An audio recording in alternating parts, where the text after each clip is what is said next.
going to see if this works for us guys today. So welcome to another episode of the Always Making Podcast. We are here going to continue on from our last week's episode, 2 weeks ago episode. Our previous episode. There you go. That's the way to put it. And kind of with this new year start, we kind of want to give you guys some more tips, more of like our, what would you say? We are kind of calling it like a mix of creative process / like day in the life kind of episode. Really just kind of covering like a little bit of our creative process, a little bit of like what we do to run our creative business. Yeah, and we know a lot of people are kind of going through the New Year's resolutions. Like we talked on the last episode, we're not ones for New Year's resolution, but for people looking to get started with the new year, start a new business, maybe get into their creative world of their own and we want to just share those tips. And as we get further into the year and have more guests on the shows, we'll have more of that feedback from other makers, other creators that are doing markets, that are selling on Etsy and stuff like that. But we kind of wanted to go through our creative process with you guys on how we come up with some of our stuff, how we make our stuff, and go through the process of what kind of gets put forward for us to like work on, because we have so many projects that like take up our time. And then also some of the different hats we wear as small business owners, as makers that do art shows and maker festivals and craft shows and things like that, and have an Etsy store and run a family as well. So let's get into it. I know Christy and I were taking a few notes a little earlier today, and then I was down here cleaning the table, getting ready to record. So why don't you get us started with this one, Christy? I think maybe hold on, stop. Subscribe, comment, everything you need to do. At the beginning of the episode? Yeah, throw it in there because I forget I need to do that. So yeah, sorry guys, just had to do all the housekeeping stuff. That's at the end. Now you can start. So why don't we start with talking about the business and the different kind of roles that we have to fill as creative business owners, because we obviously do it all ourselves. We don't really hire anyone out for anything at the moment. So we've had a few friends help on a few things as stuff comes up that we need a little bit of extra hands, but that's very, very far and few in between. Yeah. So, I mean, obviously we are the business owners. You could call us the CEOs, founders, whatever you want to, however you want to put that. But with that also entails, we do all the administrative work. We do the business side of things, the licensing, all the legal side of stuff. We do have, I guess, our tax person is the one person we do hire out. I don't do our own taxes. We do. So I do handle our like sales tax that we have to remit to the state. So I do handle some of the tax stuff that we have to do, but I mean, it's the smaller stuff, not like our end of year taxes. But we do have to keep on top of taxes. We do all of our own social media. We're our own shipping department. We're R&D department. Yep, I was going to say R&D for sure. Labor side of things. So there's a lot of different stuff, and juggling all that stuff can be overwhelming in some cases, but also like allowing us to really explore different things and learn a lot as we go. And get bigger and more sales and more things we have to be aware of. But like, what are some of the tougher things that you've got to do with the business side of things? I will say, I mean, I think different things are difficult for different people. There are jobs that I enjoy less. Like, I honestly, personally don't really enjoy doing a lot of the social media stuff. That's not my favorite thing to do. I do find like anything financial, like trying to like make sure we're record keeping and we have, the appropriate paperwork for taxes, that kind of thing, I find somewhat stressful, but it's not necessarily difficult. I do like math. I'm one of those weird artists who also likes, also good at math, but it can be stressful for sure. The financial side for me comes pretty easy just because right out of college, I did so much freelance work and like making sure I was covered and all this stuff.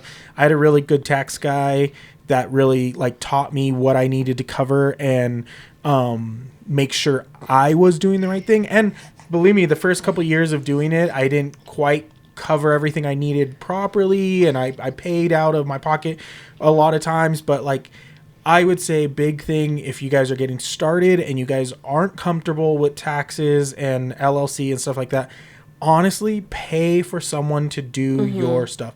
And I'm not talking like your H&R Block, like not to throw shade at anybody, but I'm talking about like someone that's their full-time business. And that's like the waiting list for the guy I was using was like 3 years. And like I got lucky because my parents have been going to him for like 10 years prior to me needing to get taxes. So like it was an automatic kind of like, hey, I got my foot in the door and was able to, so it really did help me, and he really did help a lot. And since we moved, another friend recommended a place, does nothing but business tax stuff, and it's going to be a little pricier, not going to lie. That's going to cost you a little bit more than going to your regular just chain mall like shop places, but it's worth it in the end, and it really does cover you in a lot of bases that I would never. Yeah, I would say, and just for that peace of mind of knowing that you have a professional that is helping make sure all of those T's are crossed, those I's are dotted, that, you know, when it comes to, for me personally, when it comes to that sort of official government side of things, like I just want to make sure everything's done right. One of the other things you took care of for us was the LLC side of things. I know legal side, government, you're not really a fan of, but you took it under your reins to learn what we needed to do to get us all properly legalized as a business. Yeah. So, I mean, there's a lot of different ways you can honestly start a business and just start selling things under your own name. And you kind of default as a sole proprietorship. But I actually took a class in college where it talked about forming an LLC, so that you kind of protect yourself a little bit personally, legally. I mean, you can do more research on the benefits of that. But I knew that when we started our business, I really wanted to make it official and not have it be a default, you know, partnership or sole proprietorship. So really, since we live in Utah, I went to the Utah State website, and they had a lot of resources on small businesses, and it really wasn't that difficult. They have a whole website where you can set up your business in whatever format, not just LLCs, but sole proprietorship, partnership, whatever format your business is going to take, and just kind of went through the steps. And hopefully for all the other states out there, they do have some kind of system in play that's very similar and very easy. I mean, we can't talk from experience of other states. This was the first state we're in that we have actually officially done a business license for what we're doing, and trying to make ourselves as official and legal as possible with everything we're doing. So yeah, but Utah makes it pretty easy and very affordable. Yeah, very affordable, and it's given us that next step into like being comfortable with what we're doing and the choices we're making. And then the city business license, same thing. Super easy to go on the city website and just basically apply for a business license. Yeah. So check your guys' local government websites about your LLC and business licenses, and take the steps that way. And I mean, really, there's a lot of forums out there. There's a lot of Google searches that are going to help you. That's where like you got a lot of information to kind of direct you in that path. And so that's another hat that you had to wear. Yeah. But honestly, it was really worth it because it opened up a lot of other markets to us that we wouldn't have been able to do had we not had a sales tax license, a business license. You know, it allowed us to do a lot more this last year. Yeah. It goes, I want to take a step back because we started off in the film industry, and we were doing independent film work ourselves and small studio stuff. And what it came down to is we had to wear a lot of hats there. And I think that's where it really plays back for us, because we were set designers, we were costume designers, we were the camera operators, directors, the script writers, the producers, the music engineers, like the sound engineer, everything that way. So it comes into like running a small business. It's given us a little bit more comfort going forward with some of the choices. And the toughest thing I think that we've ran into this past this experience is really with the situation of like knowing we're covering ourselves properly through the legal side of things. And it's just, I guess, taking the time and doing the proper reading and assessment of the government's things. And so that's, like I said, it's another hat that you wear for us. Yeah. I don't do much on the business legal side besides assist with questions that might come up and go, hey, what's your opinion? Let's try this maybe. Yeah, or let's do and then this. helping with taxes at the end of the year. And then taxes. And that's the one where I think I'm very comfortable with the situation. Christy gets bugged by all the receipts that I save, but there's your piles. method of receipt keeping. But it's always been the method I've had because of the way. Okay, look, I'm literally looking off camera right past you, and there's just a cardboard box just shoved full of receipts. I think back in the day it was like shoe boxes. I mean, it's just like I have my little like folio thing with different tabs of like, here's for receipts for materials or supplies. Here's receipts for they're all saved. And then when I need to get to the tax season, which is coming up for everybody, I just go through and I mark it all down, do all my graphs or not graphs, but spreadsheets, and get all. And every time when we take it in, the tax people are like, "Wow, this is really great. Other businesses don't do this." I'm like, "Yeah, I know, Christy. Why don't you believe my system?" Shut up. I prefer to be more organized. But going into that, there's also like the side of things, because we do run an Etsy store. We are customer service and we are a shipping department as well. Yep. And that's something I'm getting more involved in. You were doing a lot more of the Etsy side of things than I mean, I was pretty much running the whole Etsy shop prior to having a child. Sorry, words. And then so the shipping side of things, it's actually super easy through, like, if you're a reseller, like a vintage seller on eBay or through Etsy or Mercari or any, like, they've made it so easy to print your labels. And cost wise, honestly, like, big tip is utilize their services to get your shipping labels, because going to the post office and paying directly is gonna cost you a lot more money. Well, and Etsy will say right in there, I mean, whether you believe them or not, it'll say right in the website, like, you saved 89 cents by using an Etsy label, or you saved $1 something or whatever. It'll tell you how much you saved by going through their service. It's the Costco, Sam's Club, like wholesale, or not wholesale, club membership. Bulk discount. Bulk discount. They ship so many things through all of their services that, like, the companies like USPS and UPS and FedEx all want their money, and so, hey, well, we're going to give you a discount if you have your people go through our services. So and it makes it super easy, and the tracking's there, all the stuff's there. I have to say, weirdly enough, shipping is one of my favorite like jobs to do. Is like packaging up orders, and like I just love like lining all the orders up, and then I get my little thank you cards and I write each person's name on them so that I can keep all the orders straight, and then package them all up in the boxes and put the labels on. I don't know. There's something just very satisfying about it to me. I love doing it. I was going back to the customer service side of things. We don't really have too much of an issue with customer service for any of our things. We've had a couple like lost packages or something. Yeah, every once in a while something comes up, but that's an outlier for us in life. that situation. But as far as like, I was on Reddit the other day and going down some like rabbit holes of like resellers and Etsy sellers and stuff like that, and reading some of their horror stories, and I'm like, wow, like I don't know if it's just the products we offer or the customers we engage with or how we approach it, but it doesn't seem like we have too much of that.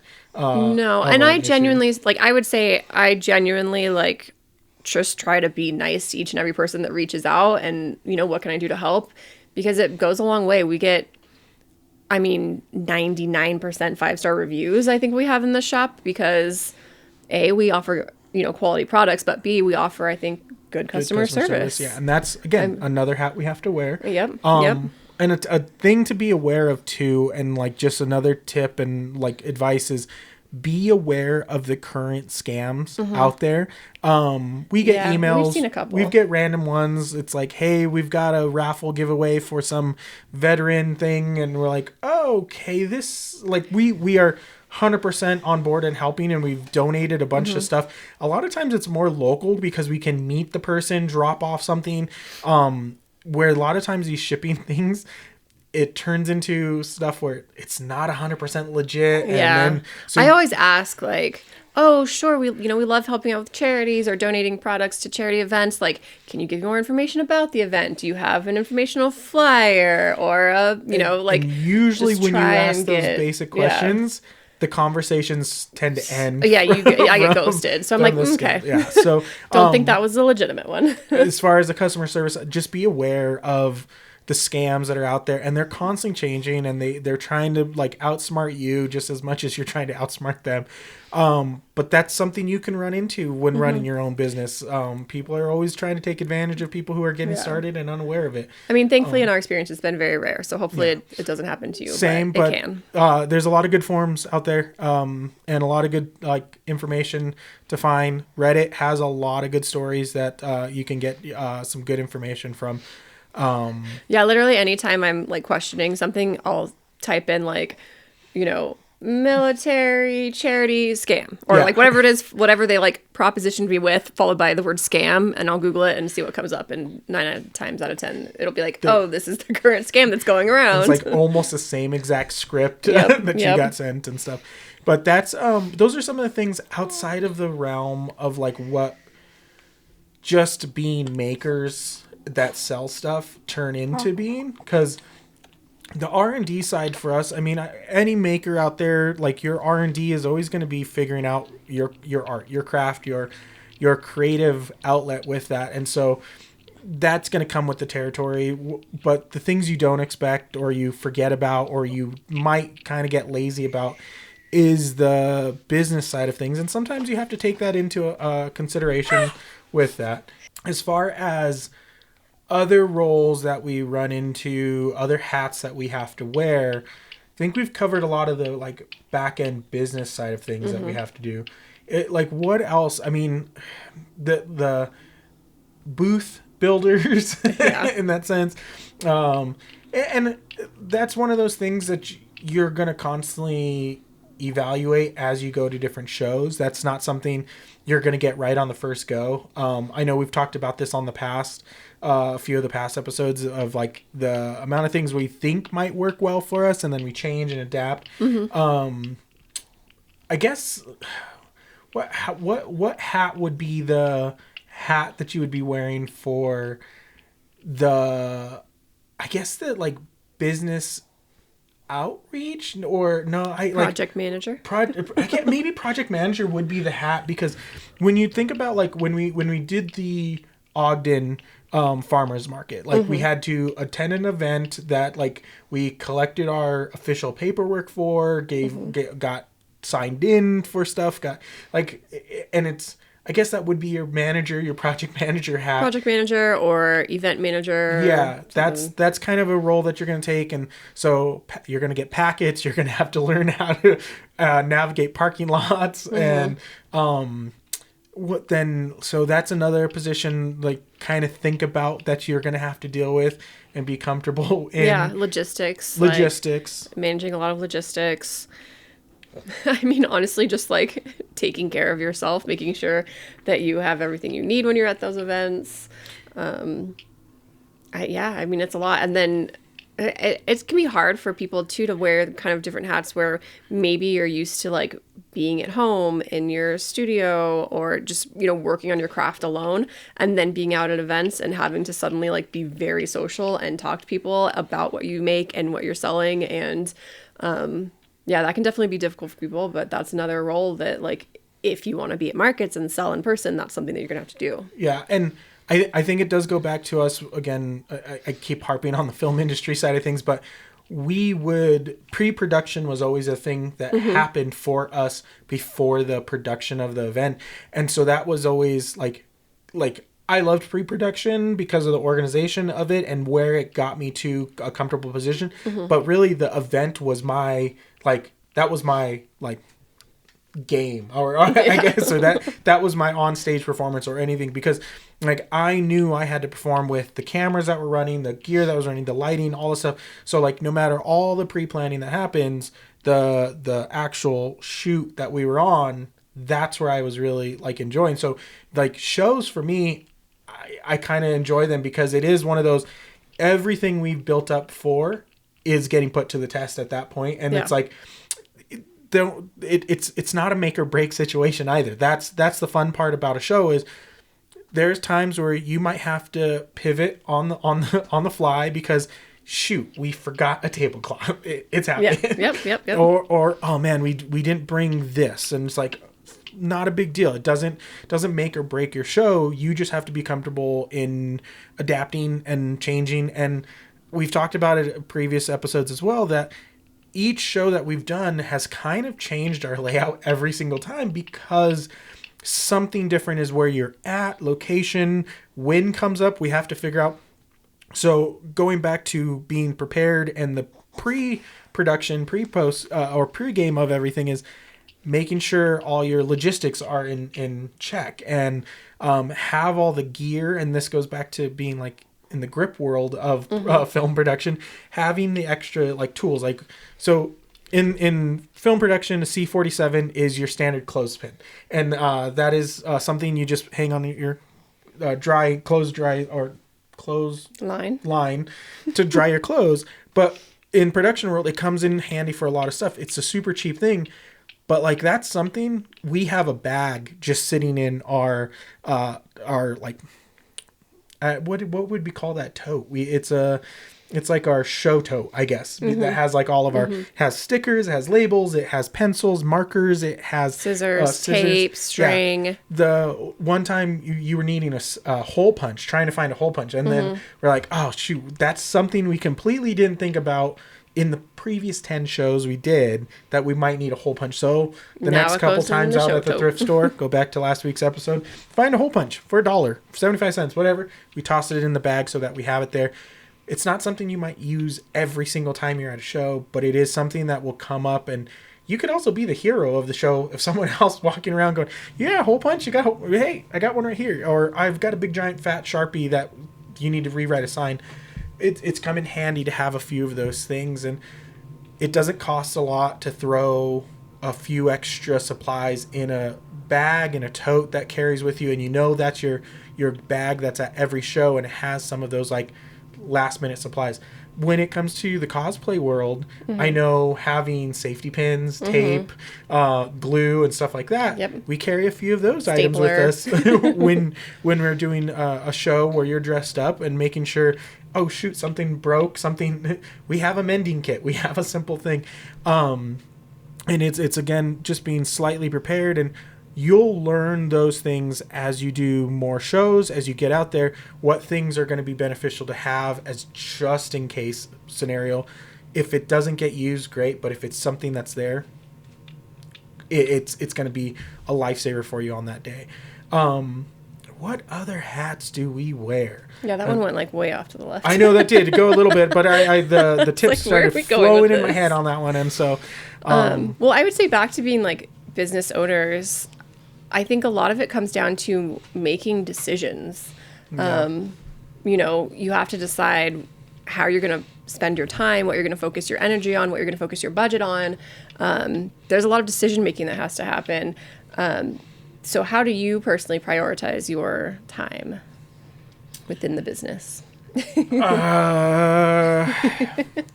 It's kind of like the project that's in front of me at the time that makes the most sense going forward. Like, yeah. I know that's kind of because I think we have very different processes, both creative process and like and prioritizing. Because it goes into a situation where I might be inspired by something and I want to try it, and I'll just go try it. Like, that's the reality of what it is.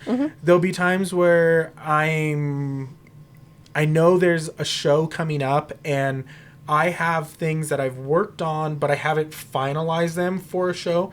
But then it's that 11th hour, crap, I need to get these done for the show so that I have them, new product or reprints or whatever. I'll do it those couple days before a show. And I know, talking to other makers, we're all guilty of kind of that last minute, like, oh, we need these things done here. The most comfortable part about it for us is we make everything in-house.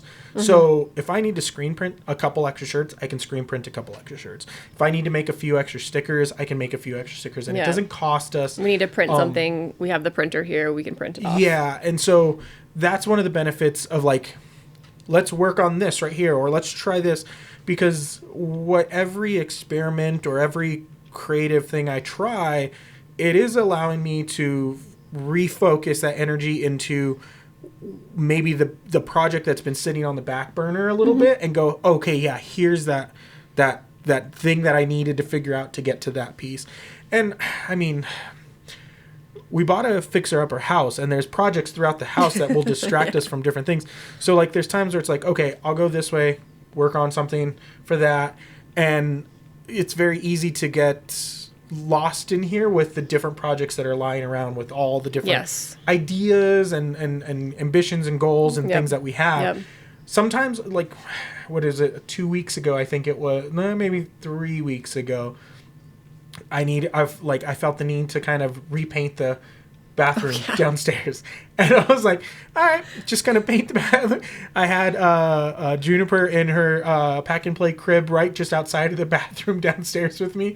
And Christy came home from, I don't know where you were even at that day. And she's like, what are you doing? I went on a walk. Oh, is that like, I don't think I was even gone that long. I think I was gone like 40 minutes. I was like, went for a walk, came back. I'm like, what's going on? I was like, I'm just painting the bathroom. like, okay. But this, I know we'll get into it a little bit later with our creative process, but it's just one of those things where that's the project that was, like, I guess, eating at me the most. I needed to get that one done. And so, and there's times where I know you get frustrated with me because it's like a project will sit for a few weeks, maybe a few months. Yeah. Then it'll come back around. I will say, I think we're both kind of not great at finishing projects that we start. I think we're both kind of guilty of starting something and then letting it like meander for a while, and maybe we'll go back to it and maybe we won't. It's marinating. We're really letting the flavors come to the surface on it. Yeah. Really letting it marinate. Giving it a good long soak. But how do you prioritize your stuff besides like sales coming in? Because that's always going to take priority. I was going to say, obviously, whenever I have sales that I need to like, or orders, I should say, you know, that I need to get done, those are going to be done first. But I like to kind of try and think of my day the night before. So I have anxiety, and something that helps me a lot is making lists. So a lot of times, either the night before or in the morning, I'll kind of think about, okay, what's my day? What do I want my day to look like? What are things that I need to get done? What are things that I'm like, you know what, it'd be really great if I had the time. I want to get this and this done. So I kind of like to try and give myself a little list of like, these are the things I want to work on, or these are the things that I'd like to get done.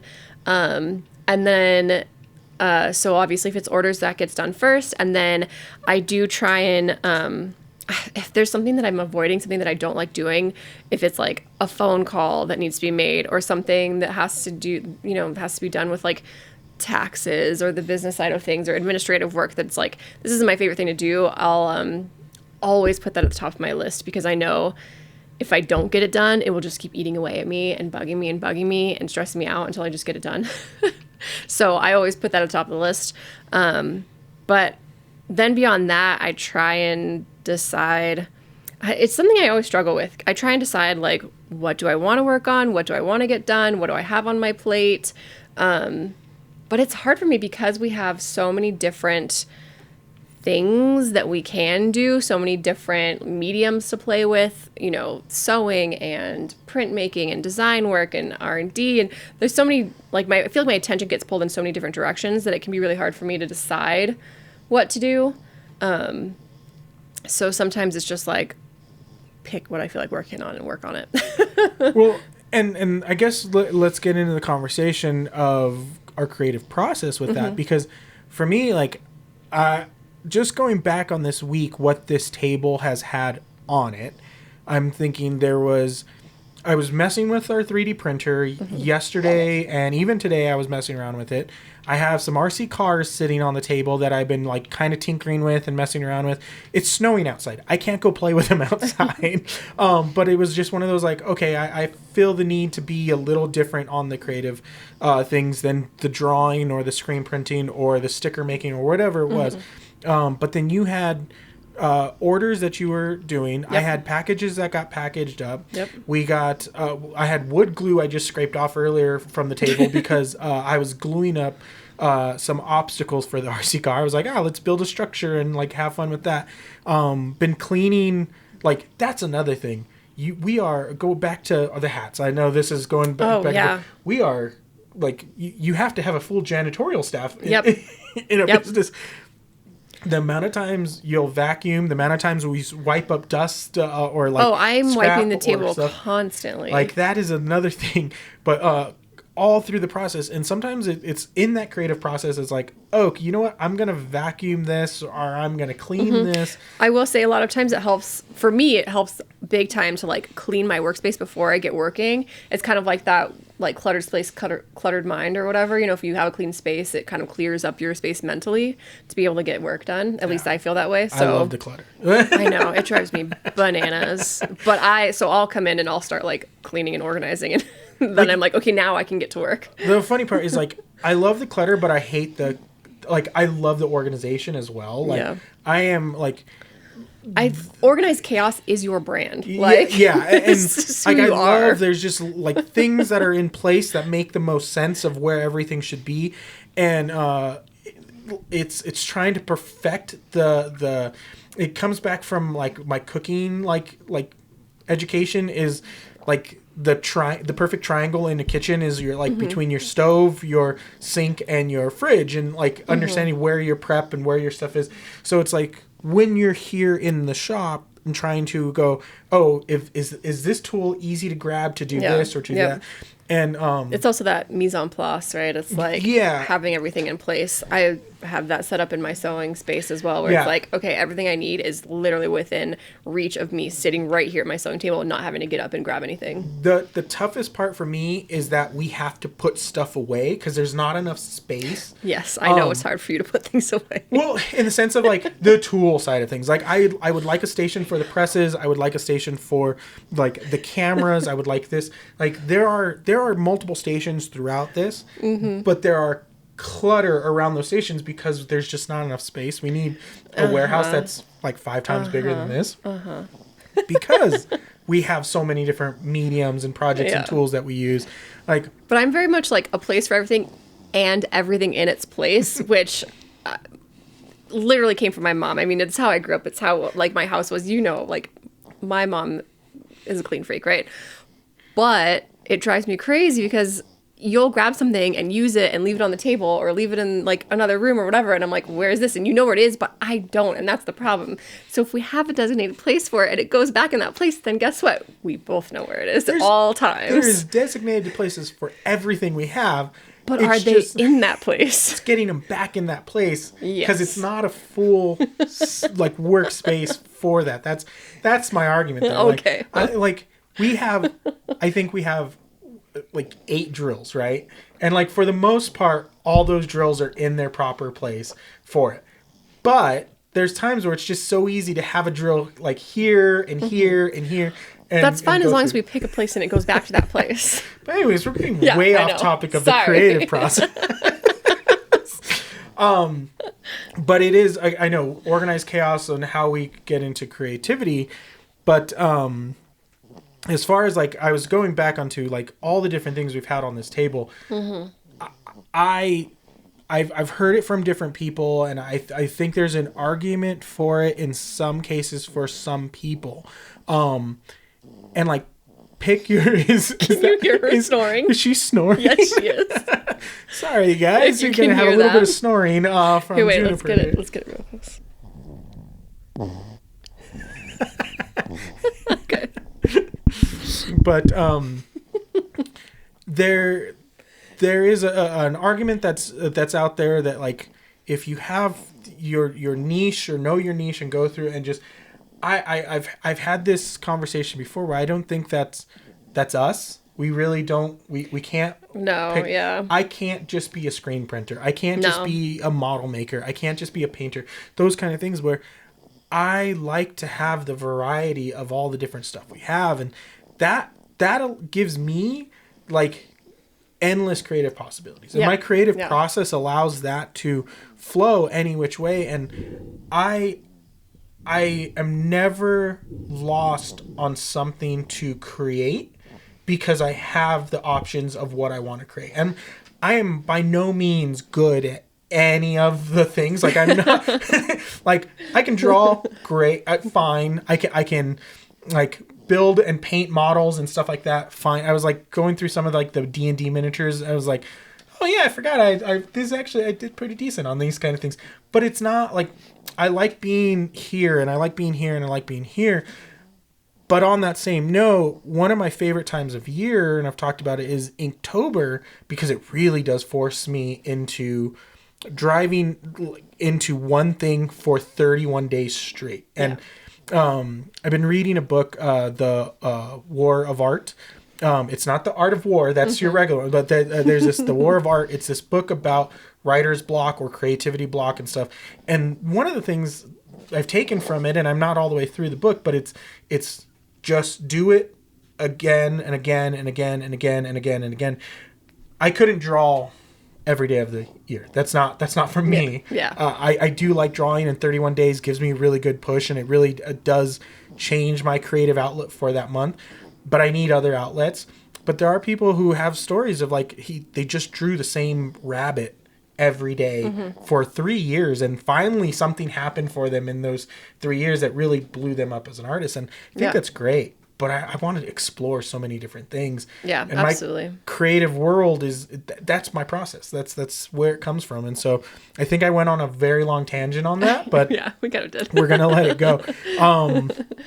But your creative process, let's get into you and see how far of a tangent we can get you to go on. Yeah, right.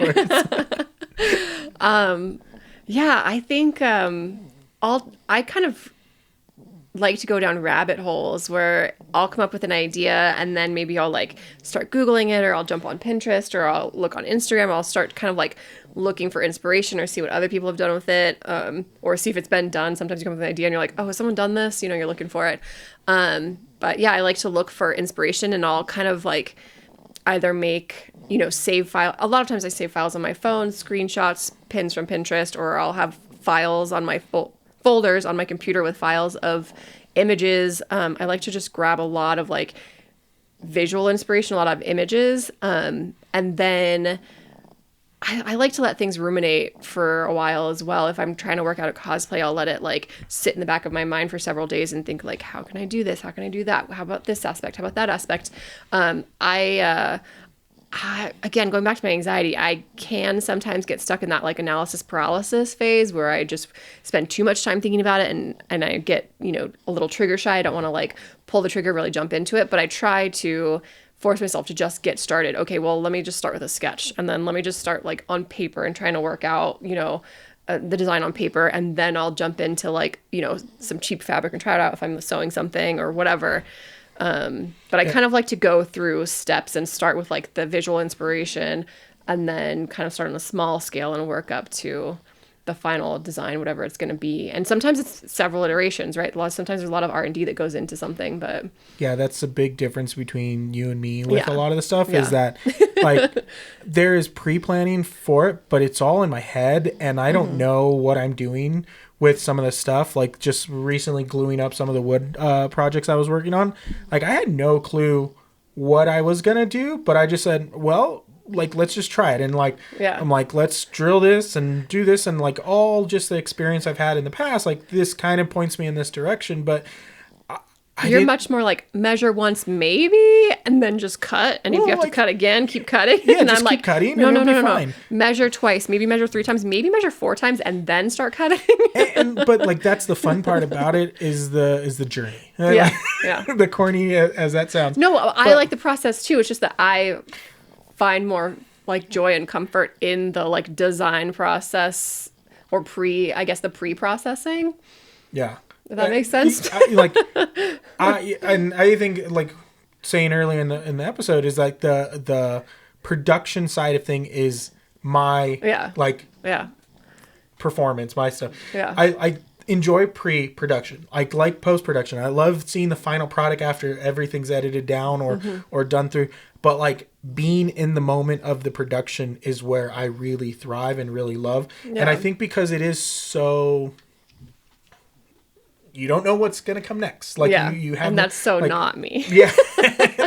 I do. I don't like the like high stress situations. I hate high stress situations. But see, I never find them high stress for me. That's the thing. I mean, it can vary obviously, but I just like, I don't like that type of pressure or environment. I much more like to be able to like go at my own methodical pace and Yeah. plan things out. And Like, because it goes back to what, like filming some of the concerts, and it's like, I don't know what the artists on the stage are Yeah. going to do. And like, my camera is just there to capture what it is. And like, I when I was doing video, it was multiple angles as much as I can so that the edit can come down and really be covered with all the different. But when it was the photography side of things, I had one camera, and it was like, let's see what happens. And like, I might shoot 100 shots for the night kind of thing for the one set for the band, and in the end I get 3 shots. But those 3 shots I think are the coolest thing.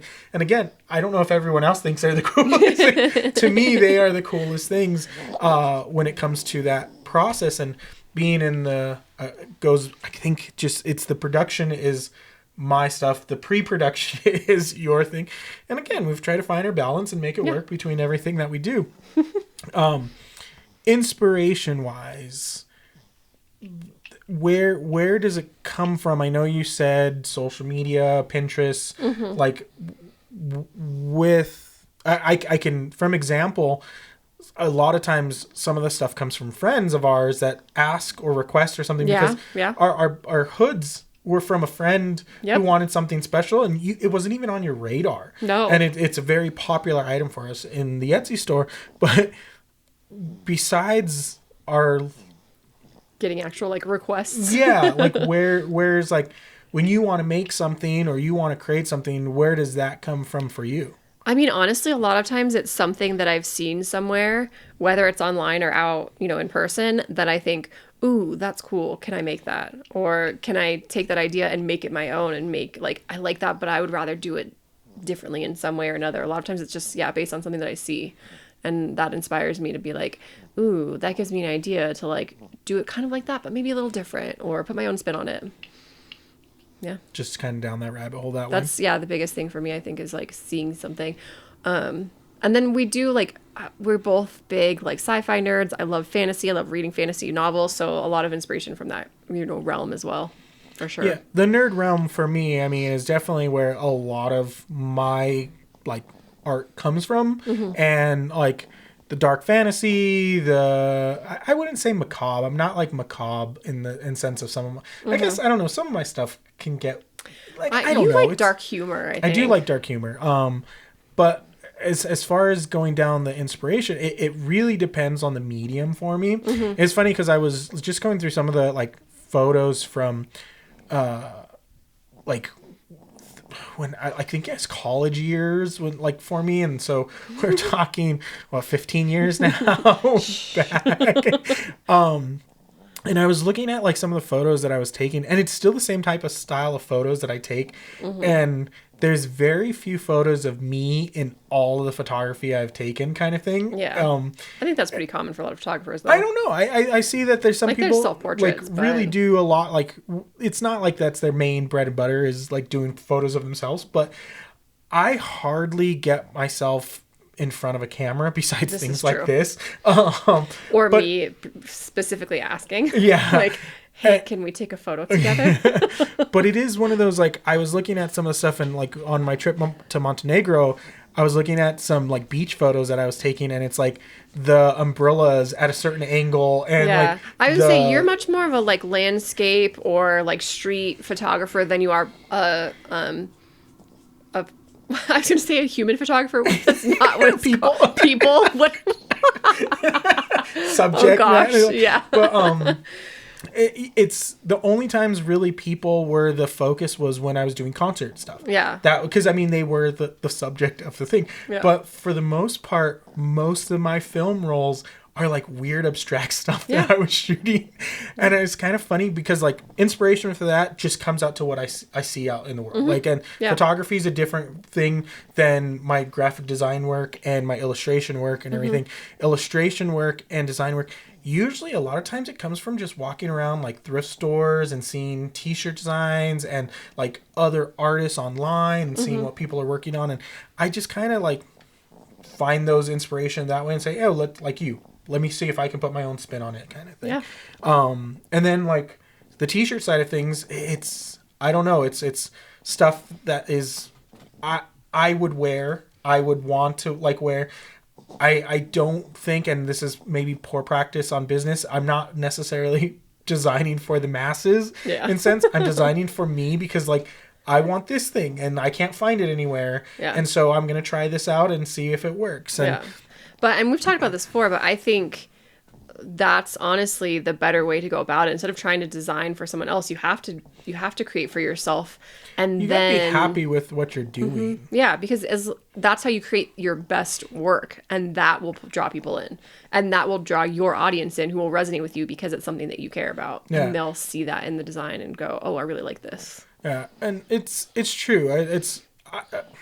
I mean, I don't know why I choose the things I choose sometimes with that. That's fair. But it is one of those. I make the things for myself. I try the stuff for myself, and it's very surprising when we go to a show and people really enjoy it. And like we're not selling out. we're not like there's not lines of people at our booth trying to get our merch. I mean, hey, maybe if one day. I mean, who knows? But the intention we've sold out of a few things. I mean, I guess we have sold out of a few things, but the intention is always just for my personal enjoyment. It might sound selfish, but it really is my own personal enjoyment on making all the things we do. And this goes back to social media. Like this past week, I posted an RC car build thing because that was my enjoyment. That was my creative outlet. I was down here in the time. I mean, maybe an hour and a half of spending in between her feeding and her sleeping and everything, and taking a break, giving you a break and everything. This is what I'm going to do with my hour and a half, and super stoked about it. There's no regrets of, man, I didn't spend enough time making this new sticker product. We talk about the different things and the different ideas, and there's times where I'll spend this much time here on this concept, but there's times where like you need, as a creative person, I think, to have outlets that aren't just your like main subject.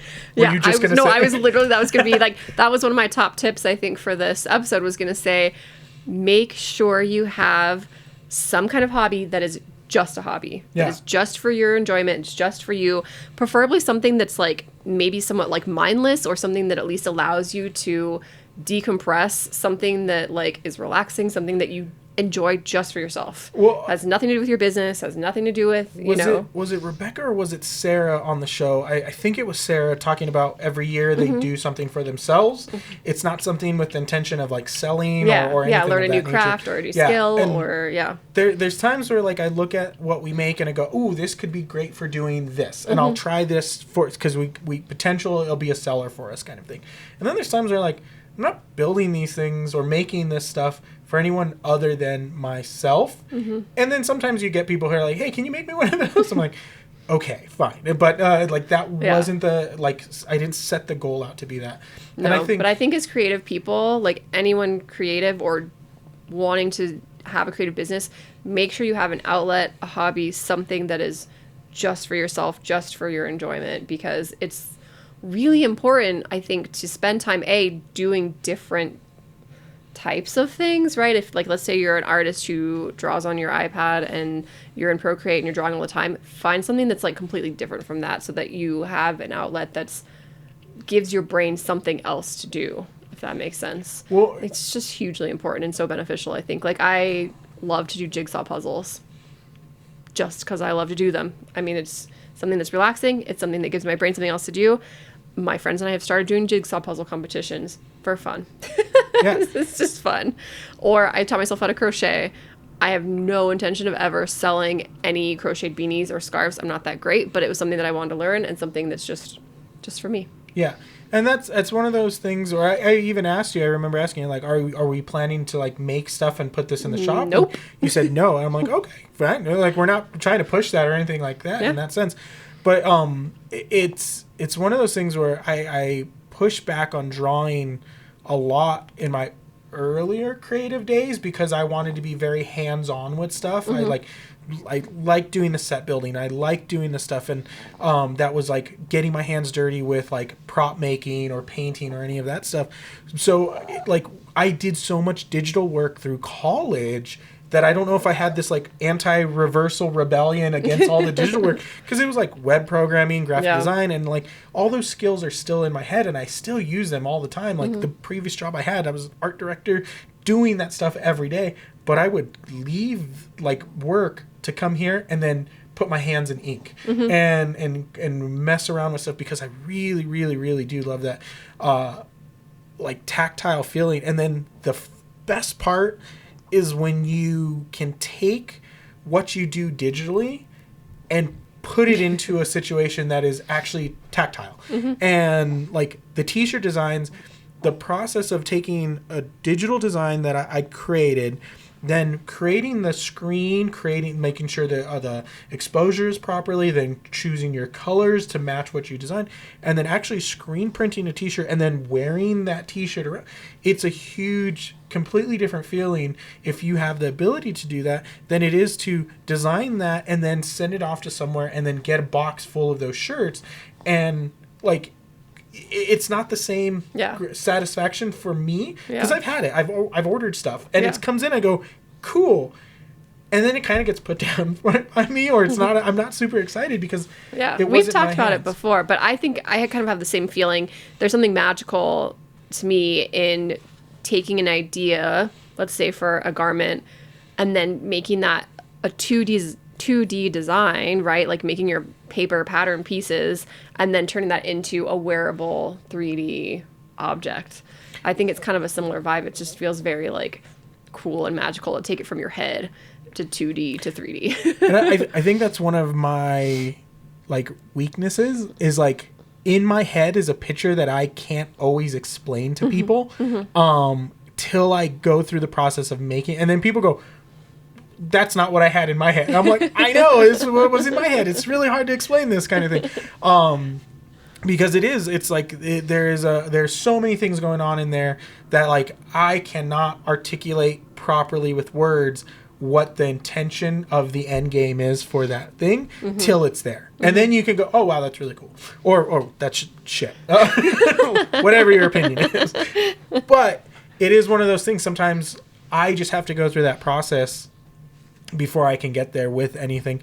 And sometimes it's like put headphones in and go from there.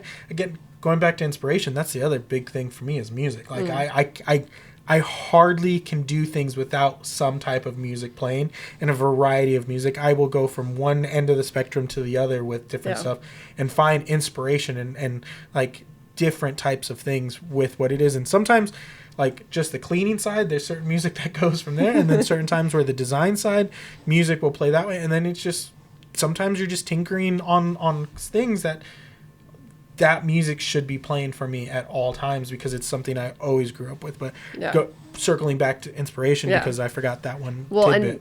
And on a similar note, I really like to listen to audiobooks, and especially if I have a lot of sewing to do, I'll put on like a really long fantasy audiobook, like some 40-hour long audiobook that will last me a week as I am working on a project or something. So we might be pushing our luck. We've gotten a couple breaks in this episode because of Juniper here having a little outburst for us. But we managed. Is there anything else that we wrote down note-wise that maybe we didn't cover that we want to kind of give some last-minute pieces of advice or tips or anything like that on this episode for the viewers out there? I mean, I think the last thing would be maybe, what do you do when you get stuck, or do you ever have like a creative block? I think it comes back down to where you were saying we have so many options, you don't know what to choose to do. I never feel like I have a creative block. And then I feel very fortunate that that's the case. What I have is a multitude of choice block in the same sense. Because, we were just saying we might be pushing our luck with that one.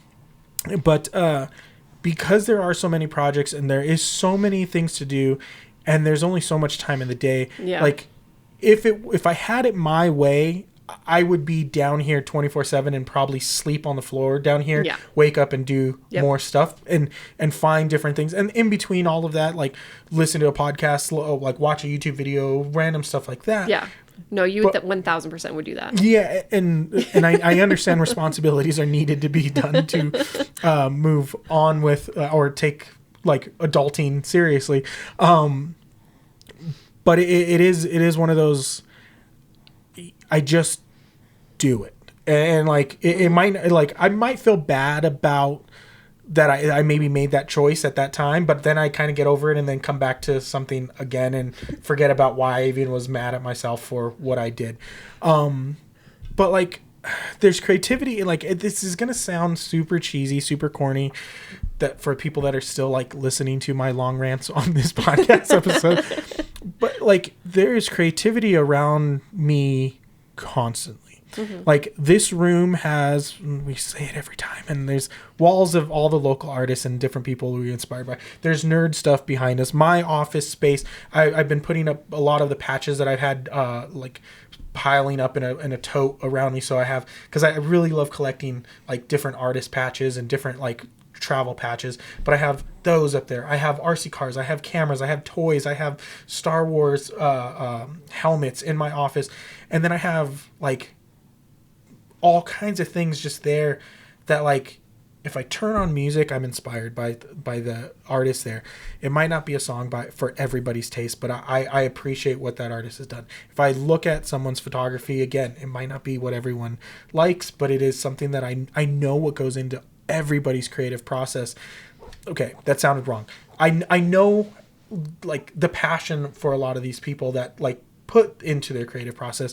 I don't know how they do their creative process. That's their own thing. But I can appreciate the art form and everything we do. And so I never feel like I'm lacking inspiration for creativity because I surround myself with it, with so much stuff that I have. I'm very fortunate. That is one thing that I'm very fortunate. Like I can walk outside and I'm inspired by the dog paws in the snow. Like the tree, the way the tree leaves fall. Yeah. I think it sounds corny AF. Well, I get it. I was going to say my answer is pretty probably, one you've heard of 1,000 times before, but getting outside is something for me that is like, if I'm feeling stuck on a project, take a step away from it, go outside, go for a hike, go for a walk. Getting outside is hugely like rejuvenating for me. Yeah. And I like the outside world, like take a look around you. There is so much there. And it sounds corny coming out, but like the brickwork of the building across the street, it took somebody's hands to put that together and build what is there.